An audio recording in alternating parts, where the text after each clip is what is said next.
सब गाइस, आज हम एक ऐसा मानवा एक्सप्लेन करेंगे जो हाल ही में रिलीज़ हुआ है, जिसके अभी तक बस 3 ही चैप्टर है। अगर आपको modern martial artists and revenge type manhwa देखना पसंद है तो आप बिल्कुल सही जगह पे आए हैं।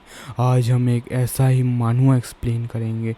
सो सीट की कुर्सियाँ बांध ले और हम शुरू करते हैं आज की वीडियो। वैसे आपने हमें कभी देखा नहीं होगा क्योंकि ये हमारे चैनल की पहली मानवा एक्सप्लेन वीडियो है, तो सब्सक्राइब और बेल नोटिफिकेशन ऑन करना ना भूलें अगर आपको ये अच्छा लगे तो। चलिए अब शुरू करते हैं। हमारी कहानी की शुरुआत होती है एक लेक्चर हॉल के बीच में से, जहाँ पे हमारा एमसी अपने मन में बोल रहा था कि पास्ट 10 इयर्स में इस डिवाइन लैंड में बहुत सारे न्यू सेक्ट्स आ चुके हैं जो हम जैसे ओल्ड सेक्ट्स वालों की कोई वैल्यू ही नहीं है उनकी आंखों में। वो अपने को बहुत सुपीरियर मानते हैं और ए डिवाइन लैंड धीरे धीरे न्यू सेट के द्वारा टेक ओवर कर लिया जा रहा है। यहाँ पे पुरानों की एग्जिस्टेंस की कोई जगह नहीं बची। जो हमले होते थे पुराने सेट्स में वो अभी और भी बढ़ चुके हैं हाल ही में। और हमारा एमसी बोलता है, पास्ट में इस डिवाइन लैंड में जो कल्टीवेटर्स होते थे वो अपनी फैमिली को, ह्यूमैनिटी को बचाते थे डीमंस को मार के। और अभी के समय में सब बदल चुका है। अभी सब पावर, पैसा, फ्रेम के लिए एक दूसरे को डोमिनेट करते हैं। इसके बाद और हमारा एमसी बताता है कि इसीलिए वो इन नए सेक्ट से नफरत करता है, इसीलिए उसे इस न्यू सेक्ट वालों से बहुत ज़्यादा नफरत। तभी हमें हमारे एमसी का इंट्रो दिया जाता है। लिंग चेन 20 साल का ऑर्डिनरी कॉलेज स्टूडेंट। तभी धड़ाम से गेट खुलता है क्लासरूम का और एक बंदा आके चीख के बोल के जाता है कि अभी दोपहर के बाद स्कूल बंद हो जाएगा, सारी क्लासेस बंद हो जाएंगी क्योंकि पास ही में एक न्यू सेक्ट और एक ओल्ड सेक्ट के बीच में बैटल शुरू हो चुकी है। उस ओल्ड सेक्ट का नाम है फॉर्च्यून सेक्ट। और एक बात बता दूँ गाइस, हमारा एमसी भी फॉर्च्यून सेक्ट से बिलोंग करता है। तो अब हमारा एमसी फुल शॉक में होता है कि क्या बैटल शुरू हो गई। उसके बाद वो हमारा एमसी भागते हुए एकदम क्लासरूम से निकल गया और सामने की तरफ दौड़ने लगा अपनी सेक्ट की तरफ। सभी लोग उसके आसपास बोलने लगे, क्या ये मरना चाहता है क्या, अभी जाके ये वो क्या करेगा। तभी हमारा एमसी भागते हुए अपने मन में सोच रहा था कि मैंने फादर को बोला था सेक्ट को कहीं शहर से दूर ले जाते हैं क्योंकि यहाँ पे हम खतरा बढ़ चुका है, लेकिन उन्होंने मेरी एक ना सुनी। तभी हमें एक आदमी के हाथ दिखाए जाते हैं जो अपने एंसेस्टर को थैंक यू कर रहे थे। इनका ये फॉर्च्यून से को इस्टेब्लिश करने के लिए। आपको पता चल ही गया था होगा, ये सीन है हमारे एमसी के सेक्ट का। तभी हमें उन एमसी के फादर का फेस दिखाया जाता है। बुढ़ा अभी भी जवान दिखता है बे। उसके बाद दिखाया जाता है सब लोग झुक के एंसेस्टर को प्रणाम कर रहे होते हैं। लेकिन तभी एक बंदा खून में लथपथ मरा हुआ उड़ के उस हॉल के बीच में जाके गिरता है। एमसी के फादर समेत सभी लोग वहाँ के पूरे शौक में होते हैं, ये क्या हुआ। तभी अचानक से एक बंदा डबल सी आवाज में बोलता है कि मैं होप करता हूँ आप अच्छा कर रहे होंगे सेक्ट लीडर लिंग। तभी सीन शिफ्ट होके हमें हमारे एमसी का सीन दिखाया जाता है जो दौड़ के अपनी सेक्ट की तरफ जा रहा था और वो बोल रहा था अपने मन में कि मैंने सोचा मैं समय के अंदर पहुंच जाऊंगा। और हमारा एमसी और बोलता है कि मुझे लगा मैं अपनी फैमिली को लास्ट टाइम देख पाऊंगा, लेकिन जब हमारा एमसी फाइनली वहाँ पे पहुँचता है तो सबसे पहले उसके पैरों में जो चीज़ लगी थी वो मिट्टी नहीं थी, वो था उसके सेक्ट वालों का खून। लेकिन उसके बाद हमारा एमसी पूरा शॉक में होता है सामने के सीन को देखने के बाद। ये बहुत डिस्टर्बिंग था क्योंकि सामने न्यू सेक्ट वालों ने किसी को जिंदा नहीं छोड़ा, सबको मार दिया। किसी का हाथ इधर, किसी का धर उधर गिरा था और सामने खड़े थे न्यू सेक्ट वाले। हमें हमारे एमसी का सीन दिखाया जाता है जो पूरी तरह से अंदर से टूट चुका था।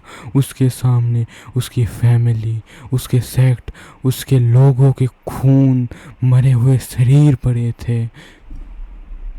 उसके बाद सामने हमें एक बंदे का सीन दिखाया जाता है जो एमसी के सेक्ट से था और वो बोल रहा था, चैन चैन चैनार भागो यहाँ से, ये लोग तुम्हें मार देंगे।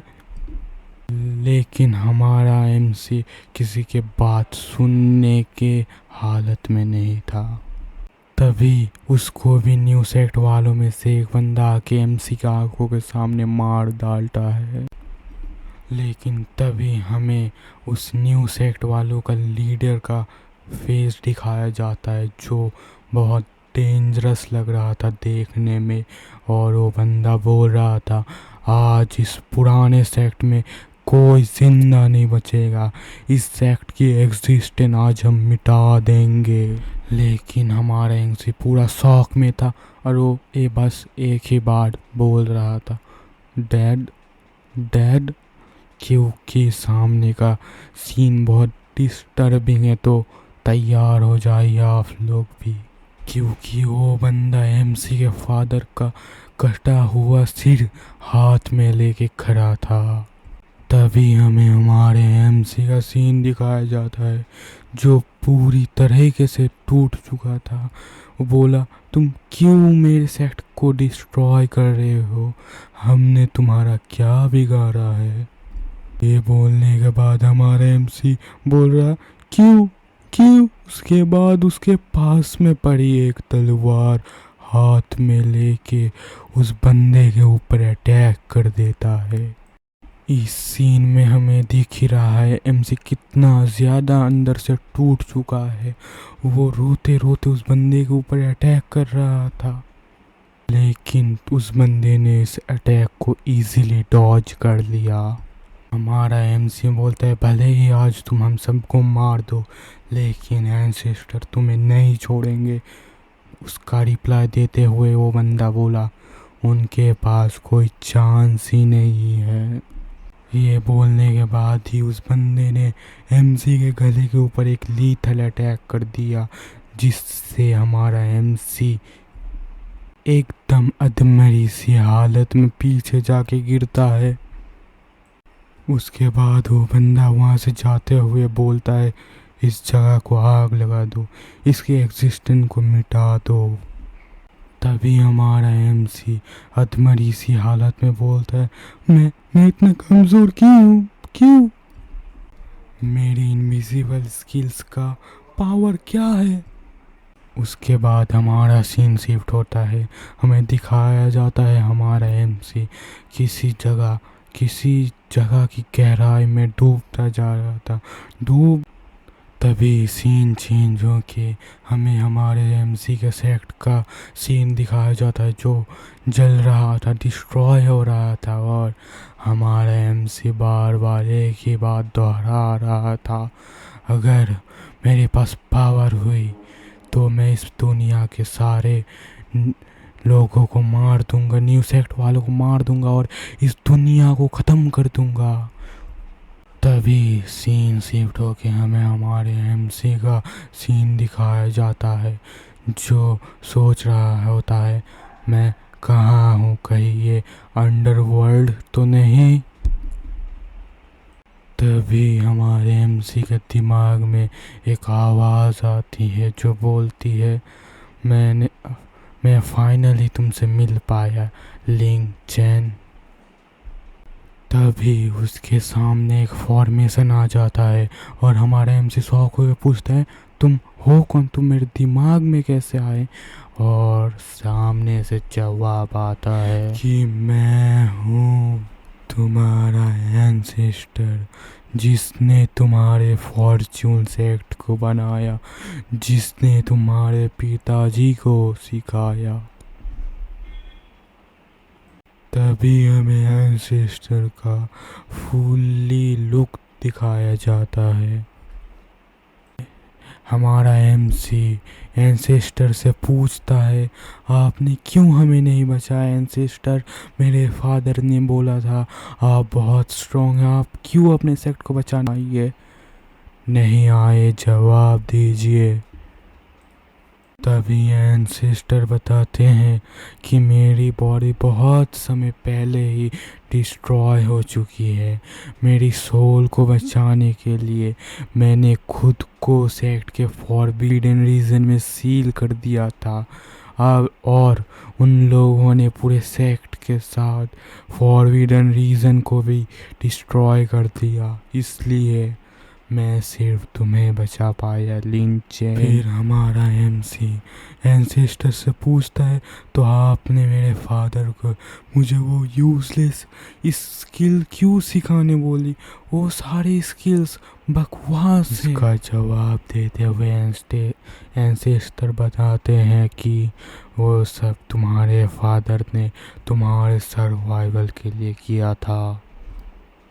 तभी एंसेस्टर और बताते हैं, तुम्हारी स्किल्स कोई कचरा नहीं है, वो तुम्हें अलाउ करती है इनफ स्पिरिचुअल पावर को कलेक्ट करने के लिए, जिससे तुम तुम्हारा फ्यूचर के लिए स्ट्रॉन्ग फाउंडेशन बना पाओ।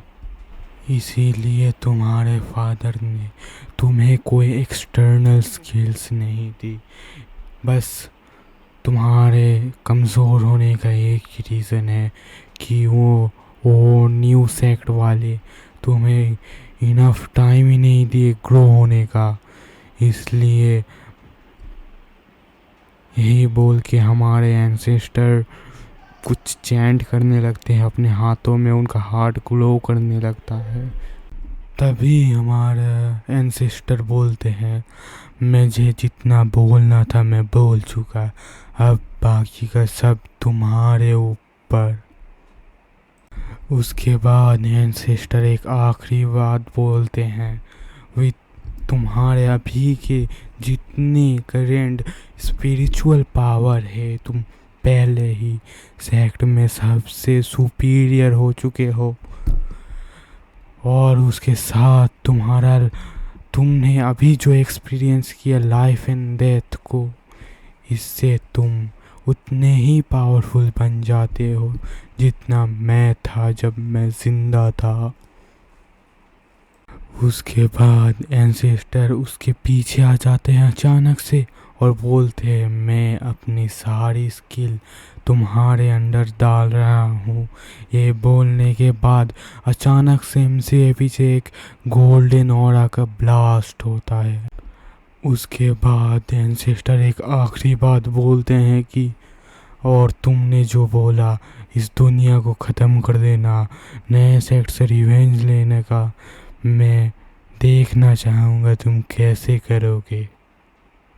ये बोलने के बाद हमारा सीन शिफ्ट होता है एमसी के सेक्ट के वहाँ का, जो पूरी तरह से जल गया था, कुछ नहीं बचा था वहाँ। तभी हमें मलबे के अंदर से एक हाथ निकलता हुआ दिखता है। आप लोग समझ ही गए होंगे ये किसका हाथ है। तो आज का चैप्टर यहीं पे ख़त्म होता है।